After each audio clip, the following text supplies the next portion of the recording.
کہ ECL میں ان کا نام ڈال دیا گیا ہے.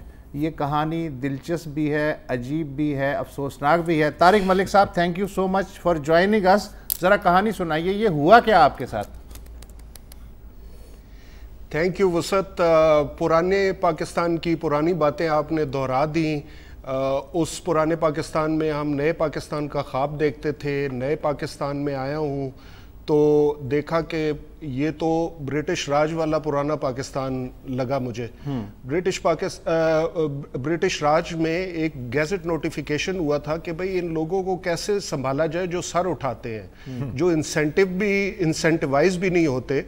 تو انہوں نے کہا کہ بھئی ان کے لیے کوئی نہ کوئی ان پہ کیس بنا دیا جائے کیٹل تھیفٹ کا. تو وہاں سے کیٹل تھیفٹ کی میتھڈالوجی نکلی جو فل ان فورس امپلیمنٹیشن میں ہے. بیوروکریسی یہاں کی اس کو لیٹر اینڈ اسپرٹ میں امپلیمنٹ کر رہی ہے.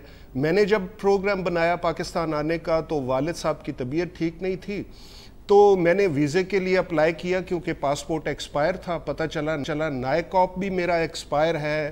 121 ملین لوگوں کے نائکاپ بنائے, تو نائکاپ رینیو کرانے گیا تو پتہ چلا کہ وہ بلاک ہے. پھر پتہ چلا کہ وہ اس لیے بلاک ہے کہ میرا نام BL پہ ہے. میں نے پوچھا BL پہ کیوں ہے, تو انہوں نے کہا کہ بھئی آپ جو ہے آپ پہ کوئی پرانا پرچہ, جب آپ گزرے وقتوں میں کبھی پاکستان کا پاسپورٹ اپلائی کیا تھا تو آپ نے دوہری شہریت نہیں بتائی تھی. تو اس بات کا سننا تھا. تو میں نے کہا کہ والد صاحب کی خیریت تو ایک طرف, میں جاؤں پہلے اس مقدمے کو لڑوں. اب اس مقدمے میں اگر جرم ثابت ہو بھی جاتا ہے جس سے میں انکاری ہوں تو 2000 روپے کا جرمانہ ہے. اور میں آیا ہوں اور کورٹ آف لاء میں نے اس کو چیلنج کیا ہے. لیکن حکومت نے, تحریک انصاف نے کی حکومت نے میرا نام جو ہے ECL پہ ڈال دیا ہے کہ شاید اس وجہ سے کہ وہ 2000 روپے دیے بغیر میں کہیں چلا نہ جاؤں. تو یہ ہے کہانی مختصر. اور نہ مجھے کوئی نوٹس ملا پہلے مقدمے کا, نہ مجھے BL کا نوٹس ملا, نہ مجھے آج جب میں پاکستان میں مقدمہ لڑنے آیا ہوں تو ECL میں ڈالنے کا کوئی نوٹس ملا ہے. مجھے اپنے ذرائع سے پتہ چلا ہے. ابھی تک جو طریقہ کار سپریم کورٹ نے کہا تھا, وضع کیا تھا ECL پہ ڈالنے کا, وہ ایگزیکیوٹ نہیں کیا گیا اور میرا نام ڈال دیا گیا ہے. خان صاحب کی حکومت نے کہا کہ یہ صاحب اب باہر چلے گئے ہیں, اس کو تو پکڑ لیں, یہ ایسے تو مانیں گے نہیں, لہٰذا ECL میں نام ڈال دیں اور ان سے کہیں اچھا بھئی بتاؤ وہ لسٹ کہاں ہے, ہمیں $3.5 بلین جمع کرنے. Am I right sir? ہو سکتا ہے, I don't know about it, لیکن مجھے فارمولا پتا ہے. میرے پاس کوئی لسٹ نہیں تھی. ڈیٹا انالیٹکس کا ایک سکورنگ ماڈلز ہم نے بنایا تھا جو ہم نے یوز کیا رشیا میں بھی, اور جیسے آپ نے بتایا ڈفرینٹ سٹیٹس میں. تو وہ نہ صرف یہ بتاتا ہے, اسی ماڈل کو ریورس کریں تو وہ پورسٹ آف پور کا بھی بتاتا ہے, جس سے کہ بے نظیر انکم سپورٹ پروگرام بھی شروع کیا. تو اگر آپ نے فلاحی مملکت بنانی ہے تو tax the rich provide the subsidy to the poor. تو اس کے لیے یہ ہے کہ آپ کو غریبوں کا بھی پتہ ہونا چاہیے, امیروں کا بھی پتہ ہونا چاہیے, اور مڈل کلاس کا بھی پتہ ہونا چاہیے کہ وہ مڈل کلاس جو ہے بڑھ رہی ہے یا کم ہو رہی ہے. تو I think technology, system, data analytics, that is the power. Data is an asset. So data آپ اپلائی کریں گے ڈیٹا انالیٹکس تو تبھی آپ کو پتہ چلے گا, otherwise you are shooting in the dark. دیکھیں نا, in order to do more than پرانا Pakistan, if you want to do more in new Pakistan, you need to know more. How would you know more unless you don't have data or data analytics model. بالکل. دیکھیں سر, آپ کی یہی باتیں ہیں جو پھر حکومت کو مجبور کر دیتی ہیں کہ آپ کو نہیں جاتی. آپ کہتے ہیں نا, you're digging your own grave, signing your own ECL. اچھا, FBR نے ان سے لینے سے کیوں انکار کیا, یہ بھی ایک کہانی ہے. وقفے کے بعد ذرا سننا. بالکل سننا چاہوں گا میں.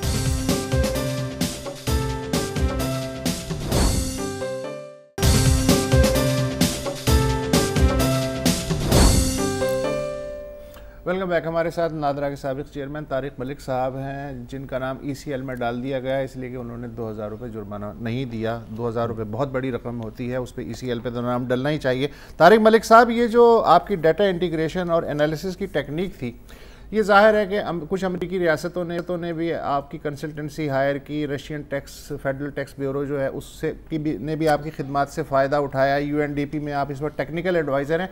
FBR کو بھی آپ نے یہ آفر کیا تھا, لیکن آپ کی ٹیکنیک میں ایسی کیا خرابی تھی کہ FBR نے کہا نہیں جی ہمیں نہیں چاہیے, تھینک یو سو مچ؟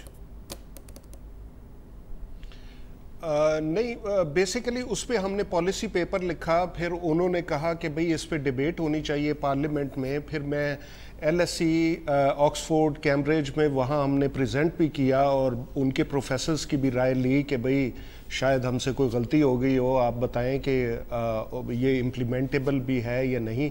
تو وہ ڈیبیٹ میں ہم نے کافی ٹائم گزارا. پھر اس کے بعد ان کی کچھ آبجیکشن تھی, انہوں نے کہا کچھ سیمپل ڈیٹا دے دیں اور ہم جا کے پتہ کرتے ہیں. تو میں نے ان کو چیلنج کیا کہ یہ کچھ ڈیٹا آپ لے لیں اور اس کو ٹیسٹ کریں کہ واقعی یہ کیسز ہیں یا نہیں. تو اس میں ایک دو کیسز انہوں نے بتایا کہ یہ دیکھیں یہ فلاں آدمی, تو اب کسی کی پرائیویسی ہے میں کیا بتاؤں, کوئی لیٹس سے ڈاکٹر تھا تو اس نے, وہ تو بڑا فلاحی کام کرتا ہے اور اس نے ٹیکس بھی دیتا ہے. تو میں نے کہا کہ بھئی ٹیکس تو NTN اس کا ہمارے پاس نمبر نہیں ہے. پھر انہوں نے کنفرم کیا کہ ہاں نمبر نہیں ہے, لیکن یہ ہے کہ یہ ڈاکٹر بڑا اچھا ہے اور اس کی اتنی انکم ہی نہیں ہے کہ وہ ٹیکس دے. تو میں نے کہا کہ بھئی وہ تو محالی اس وقت کرکٹ سیریز چل رہی تھی, تو یہ تو فریکوینٹلی میچ دیکھنے جا رہے ہیں اور ان کا پاسپورٹ ایکسپائر ہو رہا ہے بیفور جو اس کی ایکسپائری ڈیٹ ہے اور وہ رینیو کرا رہے ہیں. تو پھر پتہ چلا کہ بھئی نہیں واقعی وہ ٹیکس دینے کے قابل ہیں. تو ایسے کچھ کیسز کو ٹیسٹ بھی کیا گیا. لیکن پھر the basic bottom line is that the rich is very well protected in this country. So کوئی بھی وہ جرت نہیں کر سکتا, پھر وہ ہزار بہانے ہیں نہ ٹیکس کلیکٹ کرنے کے. اچھا, ہم تھوڑا سا موضوع سے ہٹ گئے ہیں. مجھے ایک چیز ابھی تک سمجھ نہیں آ رہی طارق صاحب, اور وہ یہ ہے کہ ECL پہ آپ کو کیوں ڈالا. وہ تو ظاہر ہے کہ 2000 روپے کی بات ہے, کوئی مذاق نہیں ہے یار 2000 روپے. آپ کو کیسے پتا لگا کہ آپ ECL پر ہیں؟ دیکھیں, پہلے انہوں نے مجھے بلیک لسٹ کیا کہ یہ ملک میں آ نہ سکیں. میرے خیال میں وہ اس زمانے میں انہوں نے کیا, میری ایبسینشیا میں کیا تھا کہ وہ آپ کو یاد ہوگا جوڈیشل کمیشن بھی بنا تھا اور کہیں یہ آ کے سٹیٹمنٹ نہ دے دیں یا کیا. میرا اپنا یہ انالیسز ہے, ورنہ تو کوئی وجہ نہیں تھی کہ وہ کیس ایسا بنتا کہ انہوں نے دوہری شہریت چھپائی ہے پاسپورٹ بناتے ہوئے. پاسپورٹ ایکٹ کی وائلیشن تھی. تو BL میں ڈال دیا, نوٹسز ملے نہیں. جب میں آیا اور میں نے کہا اب تو میں آ گیا ہوں, تو اب میں کورٹ میں بھی ہے کورٹ, تو اب تو BL سے نکلنا چاہیے. تو میں گیا منسٹری اور میں نے کہا BL سے نام نکال دیا ہے کیونکہ میری انٹرنیشنل اوبلیگیشنز ہیں, میں UNDP کا چیف ٹیکنیکل ایڈوائزر ہوں. سو ابھی بھی مجھے لنڈن جانا تھا ایک میٹنگ میں. تو انہوں نے کہا کہ ہاں جی نکال دیا ہے. میں بڑا خوش ہوا, چائے وغیرہ پی, اور اس کے بعد میں نے کہا کہ آج کل لوگ بڑے ECL پہ ڈال رہے ہیں. تو انہوں نے کہا کہ لیٹس چیک کہ بھئی آپ کا نام ECL نہیں ہے. تو ان کو بھی نہیں پتا تھا کہ انہوں نے ڈالا ہے, تو انہوں نے ڈال دیا تھا. تو انہوں نے مجھے کنفرم کیا کہ ایسا ہی ہے کہ ڈال دیا ہے نام. تو میں نے کہا مجھے کوئی نوٹس, کیونکہ سپریم کورٹ کا ایک سیٹ پروسیجر ہے جو انہوں نے دیا ہے ان کو کہ بھئی, اور میرے خیال میں رضا ربانی کی بھی یہ پروپوزل تھی کہ جس بندے کا نام ڈال رہے ہیں اس کو بتائیں اور اس کو ریزن بھی بتائیں اس کا کہ کیوں ڈال رہے ہیں. تو وہ تو ابھی تک میں اس کا ویٹ کر رہا ہوں. تو بہت خوب, مطلب آپ وہاں بیٹھے ہوئے ہیں, آپ آرام سے بیٹھے ہوئے ہیں کہ یار بلیک لسٹ سے ہٹا دیا ہے, ECL تو چیک کرو. انہوں نے کہا سر اب سوری, لیکن وزیر داخلہ تو عمران خان ہے. وزیر داخلہ عمران خان, اور وہ بھی ہے. ہو سکتا ہے کہ ان کے علم میں نہ ہو. آمین, آخرکار بہت مصروفیات ہوتی ہیں. وہ سر وزیر اعظم ہے یار, کوئی مطلب مذاق نہیں. وزیر داخلہ ہے نا, اس وزیر داخلہ بھی ہے. ہاں, اس پوائنٹ آف ویو سے وزیر داخلہ سے آپ کوئی کہنا چاہیں گے اس وقت؟ نہیں, بس میں یہ ہو سکتا ہے صحیح ڈالا ہو بھائی, مجھے تو نہیں پتا. تو آپ وہ مجھے بتا دیں ریزن کہ کس وجہ سے ڈالا ہے. میری تو یہی ریکویسٹ ہے. سر 2000 روپے دے دیں نا. کورٹ کے سٹینڈرڈ آرڈرز آتے ہیں, ان پہ کورٹ کی وجہ سے ڈالا ہے, کس کی وجہ سے ڈالا ہے, یہ مجھے پتا چلنا چاہیے. کیونکہ کورٹ بھی جو ہے وہ یہ ڈائریکشن نہیں دیتی کہ اس کا ECL میں ڈال دیں. وہ یہ کہتے ہیں کہ گورنمنٹ may consider.